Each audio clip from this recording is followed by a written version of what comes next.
మహర్షుల తాళపత్ర గ్రంథాల్లో దాగి ఉన్న శాస్త్రీయ నిత్య జీవన వికాస రహస్యాలు. తాళపత్ర నిధి డే 7. వినాయకుడి పూజలో తులసి ఎందుకు నిషిద్ధము? వినాయక చవితి నాడు అనేక పత్రాలను, పూలను తీసుకుని వచ్చి పూజిస్తాము. ఆ పత్రాల్లో తులసి ఉండదు. సర్వ దేవతలకు పవిత్రమైన తులసి వినాయకుడు ఇష్టపడకపోవటానికి కారణము, ఒకసారి గంగా తీరంలో వినాయకుడు విహరిస్తుండగా ధర్మధ్వజ యువరాణి వినాయకుడిని చూచి మోహించి పరిణయము చేసుకోమంది. దానికి వినాయకుడు కాదనడంతో ధర్మధ్వజ రాజపుత్రిక కోపించి దీర్ఘకాలం బ్రహ్మచారిగా ఉండమని శపించింది. ప్రతిగా వినాయకుడు ఆమెను రాక్షసుని చెంత దీర్ఘకాలం ఉండమని ప్రతిశాపమిస్తాడు.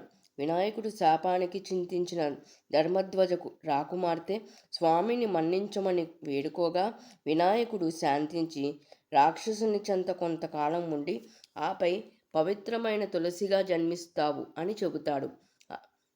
అందుకే వినాయకుడు తులసిని తన పూజాపత్రిలో ఇష్టపడడు.